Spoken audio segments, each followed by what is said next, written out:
ಇವತ್ತು ವರ್ಗ ಸಮೀಕರಣಗಳು ಪಾಠದ ಬಗ್ಗೆ ಒಂದೆರಡು ಒನ್ ವರ್ಡ್ ಆನ್ಸರ್ಸ್ ಹೇಗೆಲ್ಲ ಬರ್ತದೆ ಅಂತ ನೋಡ್ಕೊಂಡು ಹೋಗೋಣ. ವರ್ಗ ಸಮೀಕರಣ ಗೊತ್ತಿರೋದು ತುಂಬ ಈಸಿ ಇರುತ್ತೆ, ಸಣ್ಣ ಸಿಲ್ಲಿ ಮಿಸ್ಟೇಕ್ಸ್. ಈ ಸಲ ನೋಡಿ, ಆದರ್ಶ ರೂಪದಲ್ಲಿ ಬರೀರಿ, ಸ್ಟ್ಯಾಂಡರ್ಡ್ ಫಾರ್ಮಲ್ಲಿ ಬರೀರಿ ಅಂತ ಹೇಳಿದ ತಕ್ಷಣ ನೀವು ಹೇಗೆ ತಪ್ಪಂಡಿ. ನಿಮ್ಗೆಲ್ರಿಗೂ ಗೊತ್ತಿದ್ದು ಕ್ವಾಡ್ರಾಟಿಕ್ ಇಕ್ವೇಷನ್ ಅಂತ ಇಂಗ್ಲೀಷ್ನಲ್ಲಿ ಹೇಳ್ತಾರೆ. ಹೇಳ್ತಾ ಇದೆ ವರ್ಗ ಅಂತ ಹೇಳಿದ್ರೆ 2 ಅಂತ ನಮಗೆ ಗೊತ್ತಿದೆ ಅಲ್ವಾ. 4ನೇ ಪಾಠದ ಟೈಮಲ್ಲಿ ಯೂಸ್ ಆಗುತ್ತೆ.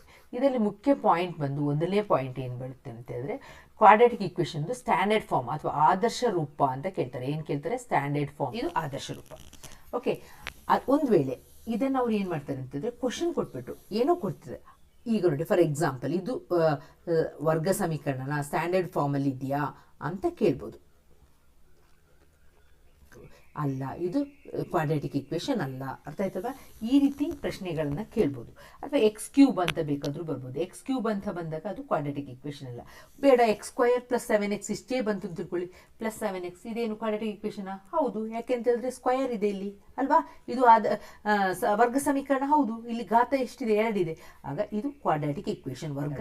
ಇದರಲ್ಲಿ ಈ ರೀತಿಯ ಪ್ರಶ್ನೆಗಳನ್ನು ಕೇಳ್ತಾರೆ ಒನ್ ವರ್ಡ್ ಆನ್ಸರಲ್ಲಿ.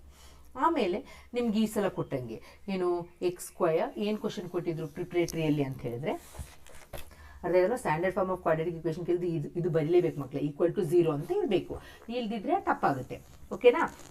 ಈಗ ಇಲ್ಲಿ ಏನು ಕೇಳಿದರೆ, ಇದನ್ನು ನಾವು ಆದರ್ಶ ರೂಪದಲ್ಲಿ ಇಲ್ಲಿ = ಇದು ಅಂತ ಕೊಟ್ಟಿದ್ದಾರೆ. ನಾವೇನು ಮಾಡೋಣ, = ಈಚೆ ತನ್ನಿ. ಆಗ ಏನಾಗುತ್ತೆ? -3x, ಇದು -5 ಇದೇನಾಯಿತು +5 = ಆಮೇಲೆ ನೆಕ್ಸ್ಟ್ ಏನು ಕೇಳಿದರೆ, ಆದರ್ಶ ರೂಪ ಬರೀರಿ ಅಂತ ಕೇಳ್ಬಿಟ್ಟು ಏನಾದರೂ ಕೊಟ್ಟಿದ್ದಾರೆ ನೋಡೋಣ.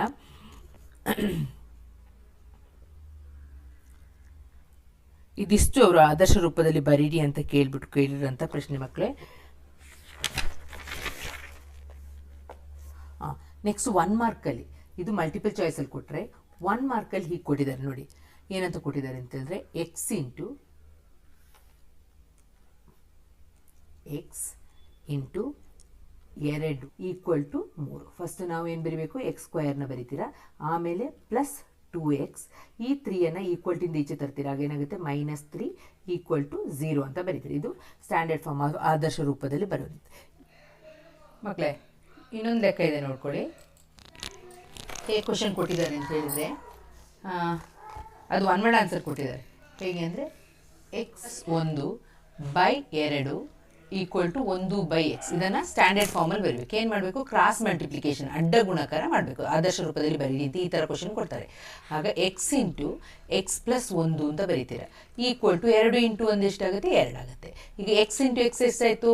x² ಪ್ಲಸ್ x × 1 ಎಷ್ಟಾಯಿತು?